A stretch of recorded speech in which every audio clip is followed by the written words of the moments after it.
Sanju Samson international క్రికెట్లోనే కాకుండా ఐపీఎల్లో కూడా సంజు శాంసన్ పేరు మాత్రమే కాదు, ఒక చిన్న మినీ ఆక్షన్గా ఉండాల్సిన ఈ డిసెంబర్ 2025 ఆక్షన్ని శాంసన్ మూలంగానే కంప్లీట్గా మార్చేశారు.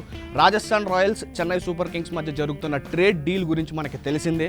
ఇప్పుడు ఆ ట్రేడ్ డీల్లో ఒక చిన్న ట్విస్ట్ వచ్చింది. ఆ ట్విస్ట్ ఏంటంటే Rajasthan Royals Chennai Super Kings డీల్లో ఒక చిన్న ట్విస్ట్ వచ్చింది. ఆ ట్విస్ట్ ఏంటంటే రాజస్థాన్ రాయల్స్కి overseas players quota already fill అయిపోయింది. సో శామ్ కరణ్ని వాళ్ళు తీసుకోవడానికి ఇప్పట్లో పాసిబుల్ కాదు. మరి రాజస్థాన్ రాయల్స్కి దీనికి సొల్యూషన్ ఏంటి? What's the solution for them? They have to release either Wanindu Hasaranga or Theekshana. వాళ్ళు ఏమనుకుంటున్నారు, ఇన్సైడ్ ఇన్ఫర్మేషన్ ఏంటంటే they are planning to release both Wanindu Hasaranga and Theekshana. వీళ్ళిద్దరిని రిలీజ్ చేసి ఆ ఫారినర్ స్లాట్ని ఎంటీ పెట్టుకొని so that they can bring Sam Karan.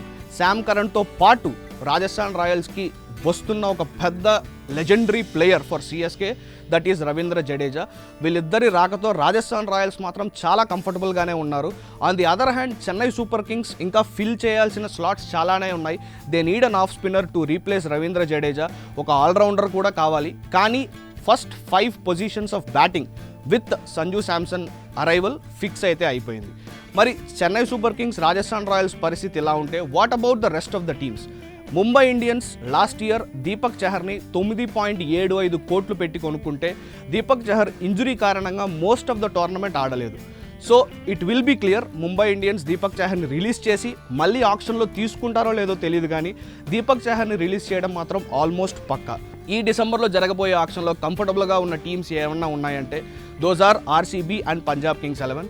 Punjab Kings almost a ప్లేయర్ని release చేయాలని అయితే అనుకోవడం లేదు. బికాజ్ లాస్ట్ ఇయర్ ఆక్షన్లోనే చాలా మార్పులు చేసి ఒక పర్ఫెక్ట్ టీమ్ని రికీ పాంటింగ్ బిల్డ్ చేసుకున్నాడు. RCB on the other hand Liam లివింగ్స్టోన్ని 8 కోట్లు కొనుక్కున్నారు కాబట్టి లియం లివింగ్స్టోన్ పెద్దగా పర్ఫామ్ చేసింది లేదు కాబట్టి they might release Liam Livingstone. Sunrisers Hyderabad పరిస్థితికి వస్తే మన హెన్రిక్ క్లాసన్, మన కుకట్పల్లి క్లాసన్ అని మనం పిలుచుకున్న క్లాసన్ని దే మైట్ రిలీజ్, కానీ there is no official confirmation. So Klaasen లాంటి ఒక కన్సిస్టెంట్ ప్లేయర్ని సన్ రైజర్స్ హైదరాబాద్ వదులుకునే పరిస్థితి లేదు. ఇలా ఐపీఎల్ ఆక్షన్స్ ముందు ప్రతి team they are making calculations and having enough purse. Chennai Super Kings ఒక 4-5 ప్లేయర్స్ని రిలీజ్ చేస్తే they will have enough purse. And బేసిక్గా ఈ ఆక్షన్ అంతా చెన్నై సూపర్ కింగ్స్ చుట్టూ తిరుగుతుంది, ఎందుకంటే ప్లేయర్ల అవసరం వాళ్ళకే ఎక్కువ ఉంది కాబట్టి.